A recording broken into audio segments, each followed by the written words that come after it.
We've got plenty of house cats, so now we gotta go get those feral wild cats. Thanks to Snail Shell and thanks to Bombas Bees for sending this to me so that we can continue the Snail Shell RPG line. This is number 4, Garu. Adventures in Other Worlds is what that says. I can read it in English. This is the Chinese packaging. You can buy directly from a Japanese company and get the Japanese packaging. Weird. So up first, we got to take a look at the instructions that are in Chinese and Japanese, and then just go, well, it's also in English, so I should be fine. We've got the figure. There's a little glimpse of what you should be expecting. We got some accessories, a lovely stand. We got swappable face parts, adjustable eyes, which is the greatest feature, plus opposable tail like a bendy wire style, and I love that. And the little meat stick can remove from the stick, which, you know what? That's very fun. So let's just have more fun by looking at it in real life. We have this card, which is fine. These cards I don't care about. These are like after sales cards. So Snail Shell, you technically have to do an unboxing video if you have problems with it. You can go directly through Bombas Bee, but I guess one of the rules are you gotta record it when you open it to prove if something's broken or not. Well, luckily as a reviewer, I'm already doing that. But if you aren't a reviewer, that sucks. So let's just start taking everything apart. Well, by taking it apart, I mean take it out of the box. Stupid. Ugh. You get 2 additional wrist pegs, I guess. That's a unique, huge ball joint. It's gotta be for the wrists, right? Because she's got the big cat paws. Everything's gonna mess. I live in a mess, folks. Don't review figures. You live in a mess for the rest of your life. Biggest downside to this line, most of the time, I would say like 90% of the time, Snail Shell gives you 1 extra faceplate. I mean that there have been plenty of figures they've released that have multiple faces, especially if they do like the if they work with other people and make their products, like that the punchy fist character, and then the masquerade girl from the other game, Yu-Gi-Oh! God. Ugh. Look, at the end of the day, yeah, I said I like cats, so I like cat figures. I could never find Tony the Tiger from Jada Toys, which I really want, not only because it's a cat, but also because it's Tony the freaking Tiger, man. I mean, come on. Nostalgia. Hello, that's the name of the channel. But I could never find him, so this will be my replacement, okay? Works for me because they're great. Lots of plastic covering lots of plastic, so we gotta be careful not to break parts trying to rip this stuff off. Look, Snail Shell's gonna do what Snail Shell's gonna do. They make very good products, very high quality, especially like I said, when they do stuff for other companies like the Yu-Gi-Oh line. Really awesome line. They only did 1 character, whatever. Hopefully they do more stuff. If this is something you're interested in, use the links down in the description or the pinned comment to grab yours while you can, because they do sell out fast. This already looks like a very solid character. There are some things that I'm concerned about as far as like delicate, although that's very soft, so maybe nothing will break. It's adorable. So there's that. Let's talk about the base. So same thing we get every single time. And I've had it so many times and I still put it in a, no, I did do it right. So multiple areas of articulation. You can choose to do a claw if that's what you would like to do. But you also generally have this option, which will plug into, there we go. So just at the lower portion, you can plug it in and then have a claw-free pose on the shelf, which is great. Even if it's just gonna stand there, it's not gonna fall over, which it seems like top heavy for a lot of reasons. That might be like tiny feet that could fall over, or you just want like a dynamic action pose. Always appreciate that. And then you got this, which is the tool to adjust eyeballs. So let's zoom in, take a look at this alternate face and see how those eyes adjust. Now, the coloring around the mouth is okay. I feel like, I don't know. I mean, it's obviously a design choice to go just like all the same color instead of like some variation for depth and stuff, but you know, it looks good. The eyes are unique, very fun. And we have this section on the back here, and that is how you will adjust the eyeballs. If I can get this to focus, I shifted, there we go. I dig it. But this is what I mean. You only get two faces. So you get this angry face and then you get this neutral face. And the neutral one's fun. I like that little addition there. But more variety would be so appreciated, man. Like, I don't want to be just stuck with two options. It's my only, like, genuine concern and complaint about the brand all the time. We have some open, kind of slashy hands, which, oh my goodness, these look so good. The little pads on the tips of the fingers and the hand. The orange is very vibrant on camera, but it is nice and neutral in real life. So a much more natural kind of appearance in real life if it does seem bright on camera. And we get some fists, which is always nice to have. Well done. I like that. By default, we just have these kind of, I guess these are the gripping hands. They're slightly relaxed looking, but it seems to be the only true gripping option based on the items that we have here as accessories. So up first, we have this huge fish bone, which is awesome. Love it. Great details here. I don't recall anything in the instructions saying if anything comes off, so let's just double check to see if there's a way to like open it and to grip it. No, it just is what it is, so you just gotta figure it out or shut up. But details are nice, very simple, nice wash going through the bones themselves, which makes them look dirtier than the rest of it, which is cool. I dig it. It's very hard, very sturdy, only the soft part here on the tip of the tail, but nothing comes apart. So to grip it, if you can, you're just gonna have to find a spot and hope that you can get it to work. We have this meat stick, great, again, with the paint work. I mean, this is like a brand that really does do their due diligence most of the time, I guess, unless it's faceplates and that bone. But the fact that this comes out, we got all the details there, the colors, there's a lot of gradient paint, a lot of like marbleized looking beef. You got the bone marrow in there, very fun. So now this can either be, you know, like a weapon, or it's just a meat. This is also kind of soft feeling, which is interesting. So if you're curious about that, well, now you know. And the tail, which is, you know, much like the body, got a lot of paint work here, a lot of layers between the orange shifting to the black, and then the fact that it has this bendy wire is really fun. And it doesn't have any of the holes in there like normal bendy wire stuff, so this is kind of like, there's a Luffy figure that you can get from SH Figuarts that does this kind of thing. It doesn't seem as hard, maybe because it's longer than his arms were, but this is like a unique way of doing bendy wire without the wire, I guess. Bendy solid plastic? How does this work? Well, see, now that's interesting. That's already broken.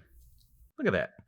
It's just a tiny, tiny little piece for that to lock in, and that's it. So as soon as you do literally anything, that's gonna pop out. So that is a huge design flaw. For something that I've been praising from the start, that is a terrible choice, because it's so tight that if it was a good locked in thing, it's pulling the upper body backwards.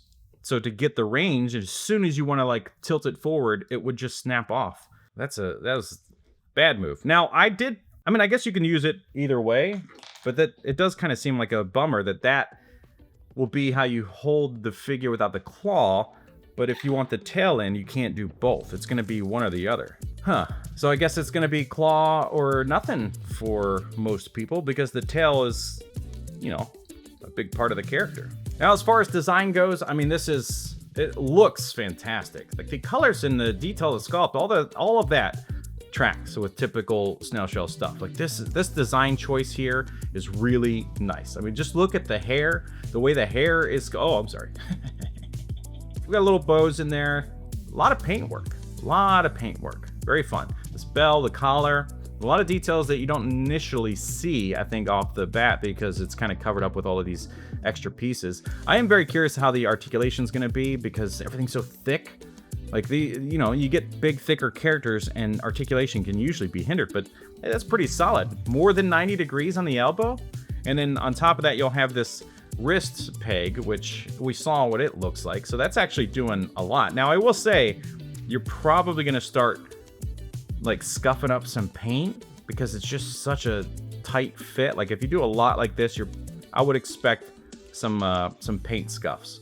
honestly, anytime there's a lot of paint on a figure, that's going to happen. So you kind of have to expect that with any brand. So not being on a ball joint does look nicer. It just swivels, and then you have a lot of limited articulation because of how thick that is. And because it's not a wire, I guess, it's going to have some limitations. This back here is really, really soft, which shouldn't stop any articulation. But if you want to glue that back together, well, get ready for problems, because like I said, it pulls that upper body back. Now the head articulation, I think probably, yeah, it's using the same kind of ball peg system that we've seen in the past. So you can raise it to get more range, so you can look down pretty well. Not gonna be able to look up because of how thick all of that hair is. Side to side is relatively great. Relatively? Pretty solid. Kind of the same thing we've seen in the past, just these very simple, so it's not like a functioning butterfly joint. It's just on a peg system. So we're not gonna be able to get, I think, much out of that shoulder as far as like cross the arms, but that's still pretty solid. Maybe because they're so thick that they appear to be meeting each other a little more than expected. I think this is gonna be one of their kind of harder to pose figures just because of the design. And surprisingly, this elbow doesn't twist. Unless it does and it's just really, really tight, that is not doing anything. I thought for sure that would have rotated there. That seems like an odd choice. We are gonna have some body articulation there, but because of all of these parts, it's just gonna cause some limitations. So let's see, we can lean back just fine because nothing's gonna hinder that. Lean forward, that's as far as you're gonna go. Just too much plastic hitting and you're not gonna be able to go any further than that. Side to side is okay. We have legs go out pretty far. They're on that same system they've used before. So this kind of like L shape that goes all the way up through the body, which can be beneficial for poses, but then it gets really like clunky and you have to really kind of fiddle with things. So the range is there, but just be prepared to kind of fiddle with it, almost like a Revel Tech with the elbow or the shoulder joints. You gotta like move those things so they look right. We have swivel there, which that's nice to see. You have double jointed knees, ball pegs for the ankles, pretty standard, and no toe articulation, of course. But this is the part that I would be a little bit concerned about, much like on the back, that it could eventually pop off. It is one of the cutest ones I've probably ever had from them. It's really fun. It's gonna go great with the others here. So we have Lotto toys, we have Nada toys, and we have Revel Tech. This is a more traditional tail with a wire in it. You can see the wire there, and this one has a lot of range, even as short as it is. So that's kind of an example. This one doesn't have any bending, it's just hard plastic. So don't worry about the elbow swivel. There's swivel right there. I don't know how I missed that. It's actually hidden incredibly well by the cloth design. I've already said extra faceplates would be great. Really feel like we're lacking on that. And extra hands, like flatter hands to be I don't know. We're just so limited between this kind of relaxed grippy to these just claw hands and then the punching hands. So I feel like they definitely could have done more. We've seen them do more. It really would have benefited from that. And I think the overall articulation in the legs is going to be limiting. So some of the poses you might want to get for a cat or a tiger is going to be it's going to be pretty tough to do. This has also been a thing with them where they add a lot of details to a faceplate, like the eyebrows. So there you go, you got those, and then these angry ones. But as soon as you put the hair back together, it gets covered up. So it's like, well, what was the point of the angry brows? I mean, you could kind of see them, but they're not really doing their job because it's all hidden. The alternative option is they put them on the outside as posable pieces, which we've seen before. That would be fun. There's no posable ears, which is a bit of a bummer for a cat figure. So this being the biggest weak point of the entire figure, as soft as it is, they just did not make that long enough of a peg to lock in on this portion here. Which, again, if it was, these aren't long enough, so then it's pulling on that figure. So this is just poor execution, honestly. Just at the end of the day, it's poor execution. You could just like take it off altogether. Obviously, it does fine just floating back there. And in the promo images, they showed that You know, there's a bit of customization that you can do with these. Typically with this brand, you can swap around a lot of the faceplates and things like that. At the end of the day, just what matters is, you know, the skin tones and designs all match so that it makes sense to do that or not. But that's what are words? Well, there you go, folks. I mean, that's it. We've done it. Okay, there's not a lot. There's missing faceplates, missing hands. I think they could have gone a little harder with those accessories. I am curious if they're going to do like color variants that they've done in the past with these figures of this RPG line. I think everybody has had a color variant so far. Curious of what that will be. I guess you could go with a, well, no, this is very tight. You could try to go house cat, you could go to lion if you wanted to, or a bobcat or something, but yeah, I don't know. End of the day, it's very fun, very in line with the rest of them. It's the most subtle out of everything from this line so far. So if this is something you're interested in, I will have links down in the description wherever I can find it. It's from Bombaspeed, but stuff like this sells out super fast. So if you are interested in it, you gotta get on it before it's gone.